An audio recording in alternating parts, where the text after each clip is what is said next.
Assalamualaikum warahmatullahi wabarakatuh.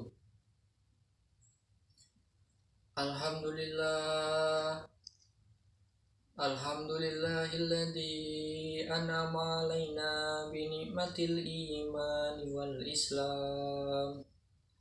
Wassalatu wassalamu ala sayyidil anam. Amma ba'du. Yang terhormat Bapak Irsyad selaku dosen pembimbing ilmu dakwah serta teman-teman yang saya cintai dan saya sayangi. Pertama-tama marilah kita panjatkan puji syukur kehadirat Allah Subhanahu wa taala yang telah memberikan berbagai kenikmatan, salah satunya nikmat sehat walafiat, sehingga kita dapat berkumpul di tempat yang sangat-sangat indah ini. Tak lupa juga kepada junjungan Nabi besar, Nabi Agung Muhammad Sallallahu Alaihi Wasallam, yang kita nantikan syafaatnya di yaumil akhir nanti. Amin amin ya rabbal alamin. Izinkanlah saya menyampaikan ceramah mengenai apa sih yang Allah inginkan kita hidup di dunia ini. Sebagai umat akhir zaman, kita berbeda dengan umat-umat yang terdahulu. Jika umat-umat terdahulu diberikan oleh Allah Subhanahu wa taala usia yang panjang, fisik yang kuat, maka kita umat akhir zaman ini justru diberikan oleh Allah Subhanahu wa taala umur yang relatif pendek dan fisik yang relatif lemah. Dengan segala keterbatasan itu, baik keterbatasan fisik maupun keterbatasan waktu, maka sesungguhnya bagi orang-orang beriman tidaklah selayaknya kemudian menjadikan dirinya lalai daripada beribadah, tentunya kepada Allah Subhanahu wa taala. Singkatnya, waktu yang diberikan oleh Allah Subhanahu wa taala menuntut kita untuk berpikir dengan cerdas, mencari amalan-amalan yang bisa kita kerjakan di waktu yang terbatas ini. Salah satunya yaitu amal cerdas yang bisa membawa kita kepada posisi terbaik di hadapan Allah Subhanahu wa taala. Allah Subhanahu wa taala berfirman dalam surat Al-Mu'minun ayat 115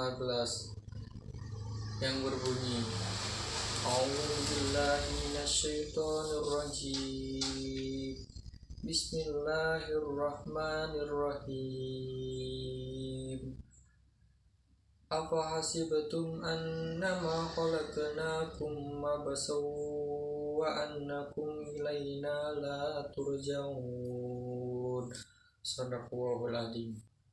Dalam surah tersebut yang artinya, apakah kalian mengira, kata Allah Subhanahu wa taala, kami menciptakan kalian itu main-main? Maka karena Allah menciptakan kita bukan karena main-main, maka sesungguhnya janganlah kita kemudian mempermainkan apa yang telah diberikan oleh Allah Subhanahu wa taala. Hadirin yang dirahmati oleh Allah Subhanahu wa taala, berbicara tentang kehidupan yang terbatas ini, tentunya selayaknya kita kembalikan kepada Allah Subhanahu wa taala, sang pemilik hidup. Karena ketika kita berbicara tentang hidup versi manusia, sepanjang dia masih memiliki nafas, bisa makan dan bisa minum, bisa bergerak ke kanan dan ke kiri, bisa berketurunan, maka seseorang menganggap dirinya hidup. Tapi boleh jadi definisi tersebut yang kita buat itu berbeda dengan apa yang diinginkan oleh Allah Subhanahu wa Ta'ala. Ketika kita berbicara tentang hidup, kembalikanlah kepada Allah yang Maha Hidup. Kita tanya kepada Allah Subhanahu wa Ta'ala lewat petunjuk Allah Subhanahu wa Ta'ala. Apa sih yang sebenarnya hidup yang dikehendaki oleh Allah Subhanahu wa Ta'ala? Karena ada kalanya seseorang yang kita anggap hidup, ternyata dalam pandangan Allah sendiri mereka sudah mati. Begitupun sebaliknya. Dalam surah Al-Anfal ayat 24, betapa Allah Subhanahu wa Ta'ala mengingatkan kepada kita, yang artinya, wahai orang-orang yang beriman, penuhilah seruan Allah Subhanahu wa Ta'ala. Penuhilah panggilan-panggilan Allah Subhanahu wa Ta'ala dan Rasul. Ketika Allah Subhanahu wa Ta'ala memanggil kalian untuk sesuatu yang menghidupkan. Hadirin yang dirahmati oleh Allah Subhanahu wa Ta'ala, mengacu kepada ayat tersebut, hidup dalam pandangan Allah Subhanahu wa Ta'ala bukanlah sekedar menarik atau menghembuskan nafas, bukan sekedar bisa makan dan bisa minum, bukan sekedar bisa berjalan dan bisa berpindah tempat, serta bukan sekedar berkreasi, tapi hidup dalam pandangan Allah Subhanahu wa Ta'ala adalah seberapa besar respon yang kita berikan, seberapa besar perhatian kita yang diberikan kepada Allah, seberapa besar perhatian kita yang diberikan kepada panggilan-panggilan Allah Subhanahu wa Ta'ala. Maka dalam hal ini boleh jadi ada orang yang masih sehat dalam hidup kesehariannya, tetapi kemudian dia telah mati dalam pandangan Allah Subhanahu wa Ta'ala karena dia tidak merespon panggilan-panggilan dari Allah Subhanahu wa Ta'ala. Panggilan Allah merupakan perintah untuk taat kepada Allah dan Rasul-Nya. Sementara seruan-seruan Allah yang lain adalah larangan untuk bisa meninggalkan dari kemaksiatan. Seberapa besar animo kita, seberapa besar semangat kita untuk memenuhi panggilan ini, maka sedemikian besarlah kehidupan kita dalam pandangan Allah Subhanahu wa Ta'ala.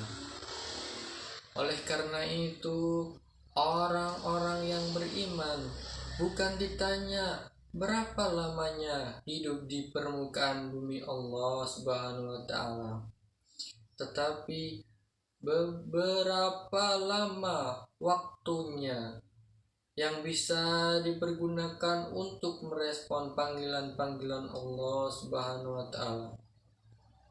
Oleh karena itu, hadirin yang dirahmati oleh Allah, kita berdoa agar kita diberikan hati yang bisa menangkap ayat-ayat Allah Subhanahu wa Ta'ala.